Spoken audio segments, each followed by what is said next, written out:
Hello everyone, क्या हाल चाल है आप सबके। आज के इस सेशन में हम मैथमेटिकल इकोनॉमिक्स के कुछ एग्जाम बेस्ड क्वेश्चंस करेंगे। वीकली क्विज का ये एक अगला सेशन है आपका, है ना। जैसे कि आपको पता है कि हर हफ्ते हमारी एप्लीकेशन MS स्टडी गुरु पर वीकली क्विज होती है, उसकी एक्सप्लेनेशंस आपको मेरे इसी चैनल पर मिलती हैं। ठीक है, मैथमेटिकल इकोनॉमिक्स 2-3 हफ्ते पहले इसका क्विज हुआ था और आज इसकी एक्सप्लेनेशन हम करने जा रहे हैं। तो अपना कॉपी पेन साथ में निकाल लीजिएगा, मेरे साथ साथ आपको भी क्वेश्चंस को सॉल्व करना है। और इस वीकली क्विज में जो क्वेश्चंस हैं वो आपके जिस तरह आपका एग्जाम का लेवल आ रहा है उसके अकॉर्डिंग स्पेशली डिज़ाइन किए जाते हैं। आप भी डिस्क्रिप्शन में मेरी एप्लीकेशन का लिंक दिया हुआ है, डाउनलोड कर सकते हैं। और वहाँ पे हमारे वीकली क्विज का और भी बहुत सारे कोर्सेज चल रहे हैं। JRF महासंग्राम, इकोनॉमिक्स एंड पेपर 1 के अलग से हैं, असिस्टेंट प्रोफेसर के कोर्सेज। ठीक है, so you can assess your favourite course. और टेलीग्राम का लिंक डिस्क्रिप्शन में दिया गया है। सभी तरह की लेटेस्ट जानकारी के लिए टेलीग्राम जरूर फॉलो कर लीजिएगा और बुक्स का लिंक भी आपको डिस्क्रिप्शन में दिया हुआ है। सो लेट्स सी, यहाँ से शुरू करते हैं। ये क्वेश्चन है, ध्यान से इस क्वेश्चन को देखिए। कहता है NA 0.16 है, NB 0.14 है ये। ठीक है, NA यूनियन B 0.25 है। तो आपको फाइंड करना है A इंटरसेक्शन B किसके इक्वल होगा। ठीक है, तो आप खुद भी पहले एक बार ट्राई कर लो।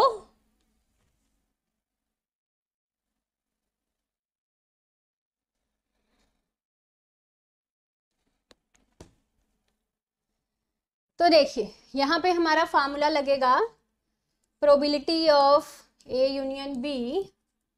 इस तरह से हम इसको लिख सकते हैं।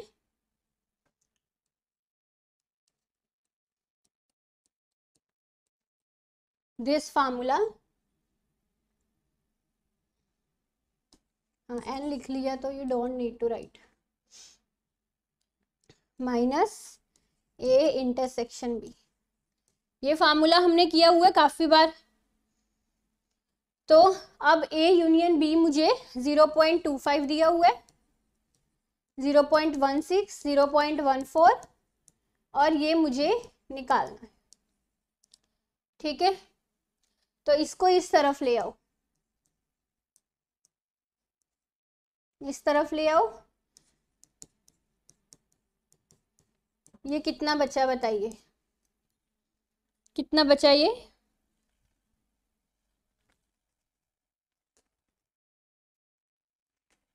जीरो 0.5 आएगा।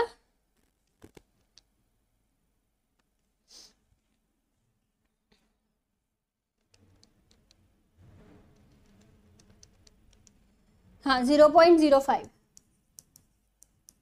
This would be your answer.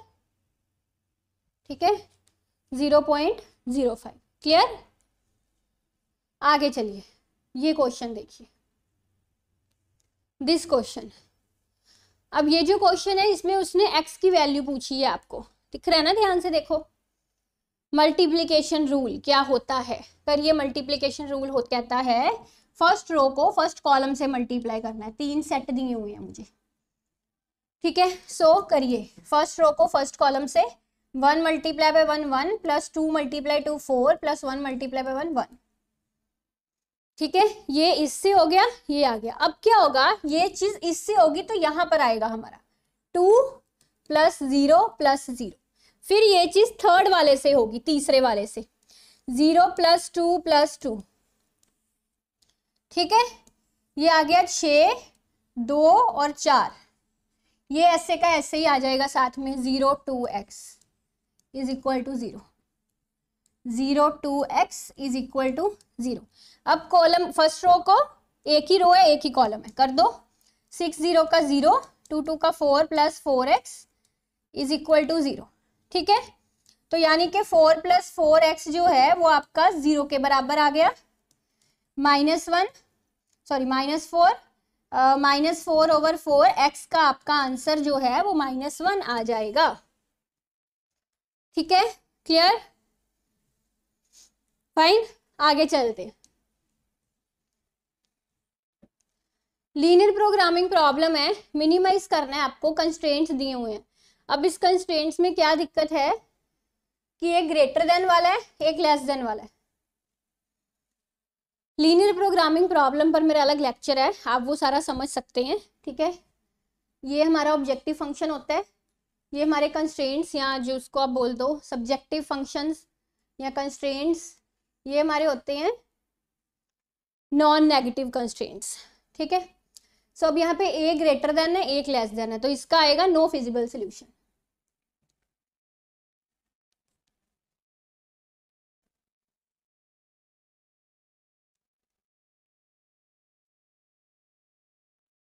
बाकी डिटेल्ड इसके लीनियर प्रोग्रामिंग का पूरा डिटेल अच्छे से डेप्थ समझने के लिए आप मेरा वो प्लीज लेक्चर जरूर देखिएगा।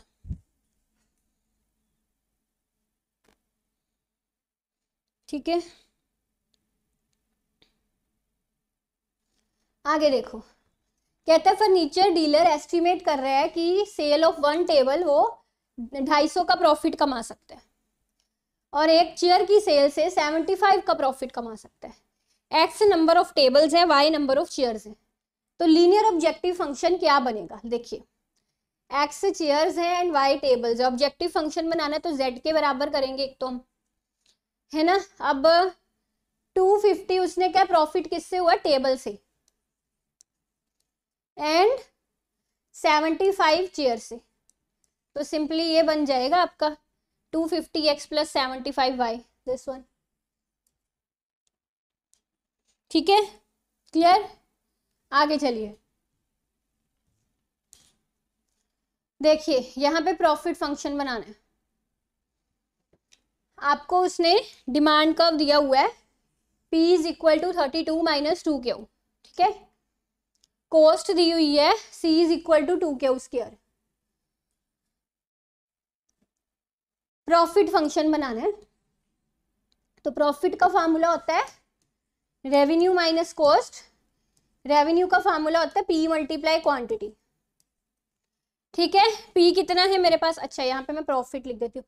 प्रॉफिट को ना हम दूसरी तरह से रिप्रेजेंट कर लेते हैं, अदरवाइज प्राइस एंड प्रॉफिट में कंफ्यूजन आएगी, ठीक है। प्राइस है मेरा 32 माइनस 2Q और कॉस्ट है हमारी 2Q स्क्वायर, ठीक है। ये आ गया 32Q minus 2Q square minus 2Q square, यहाँ पे आ जाएगा 32Q माइनस 4Q स्क्वायर। ये आपका प्रॉफिट फंक्शन बनेगा, क्लियर?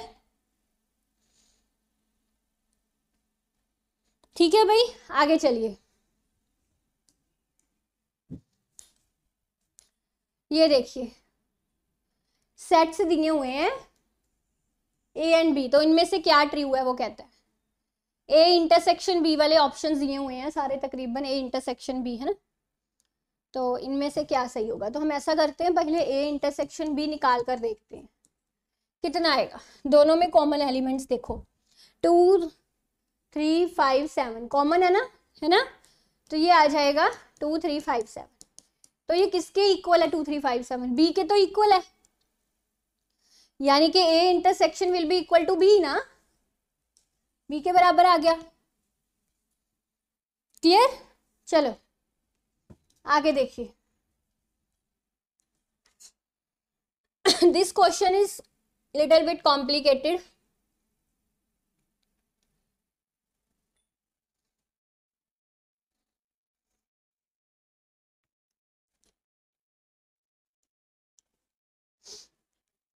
दोनों तरीके से कर सकते हैं, M R is equal to M C लगा के या प्रॉफिट फंक्शन बनाकर, ठीक है। मैं यहाँ पे प्रॉफिट फंक्शन बनाती हूँ। Profit is equal to revenue minus cost.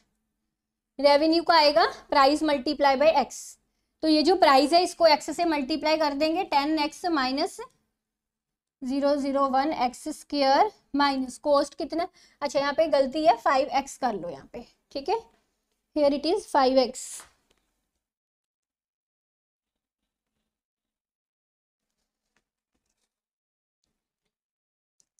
-5x, ठीक है जी। अब इसको करो,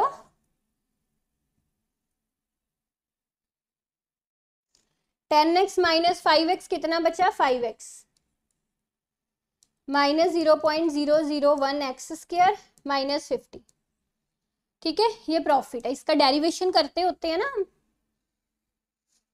करो इसका derivation with respect to X. 5 - 2 को मल्टीप्लाई करोगे ना इससे, 0.001 को 2 से मल्टीप्लाई करोगे तो कितना आएगा? हाँ 0.002 ही आएगा, और ये तो 0 बन गया। x, ठीक है, इज इक्वल टू 0।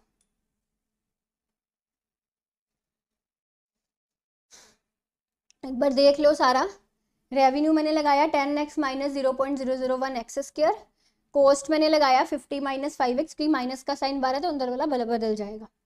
फिर प्रॉफिट मेरा बन गया 10x - 5x 5x, और ये मैंने ऐसे लिख दिया। फिर इसका डेरिवेशन किया 5 माइनस ये आ गया मेरे पास।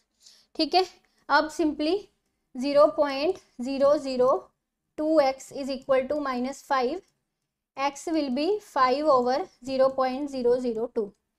ये करिए कितना आ रहा है? 2500 आ रहा है। इजी है क्वेश्चन, मुझे देखने से लगा था complicated, but it is very easy. 2500 answer आ गया। फाइन, ठीक है। इसको आप MR is equal to MC वाली वे से भी कर सकते हो। टोटल रेवेन्यू जो निकला आपका ना, उसका डेरिवेशन करके MR निकाल दो, दोनों को इक्वेट कर दो, तब भी आ जाएगा आंसर। फाइन, आगे देखो। कहते हैं इनमें से कौन सी टर्म लीनियर प्रोग्रामिंग प्रॉब्लम में यूज नहीं होती।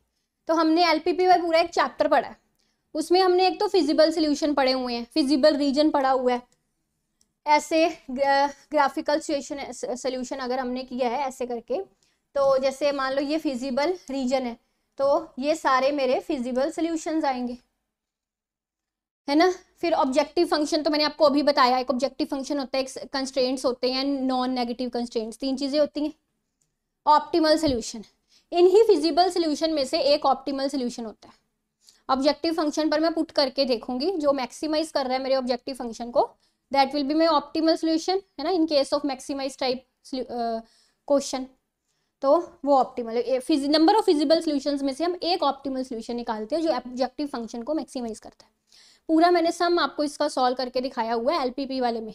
मैथमेटिकल की पूरी सीरीज बनी हुई है, आपको इस चैनल पर मिलेगी, वहां पे जाकर आप देख सकते हैं।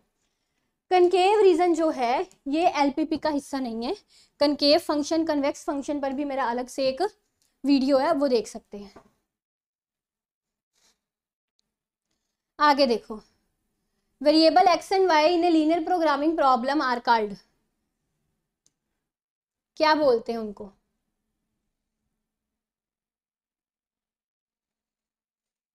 बेसिकली x एंड y जो वेरिएबल, जैसे मान लो ऐसे मेरा बना z is equal to 2x + 4y, 5x + 5y less than is equal to 50, 2x + 7y less than is equal to 20, x greater than is equal to 0।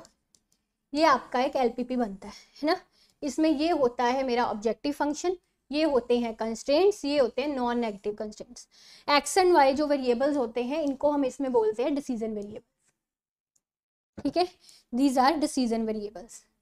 तो ये आपके क्विज वाले क्वेश्चंस थे। होपफुली आपको सारे क्वेश्चन अच्छे से समझ में आए होंगे। बाकी आपको डिस्क्रिप्शन में सारी डिटेल्स दी गई हैं। मिलते हैं अगले सेशन में। और मैथमेटिकल इकोनॉमिक्स की सारी सीरीज देख लेना, आपकी प्लेलिस्ट बनी हुई है, एक भी वीडियो उसमें से मिस नहीं करनी प्लेलिस्ट में से। ठीक है जी, थैंक यू।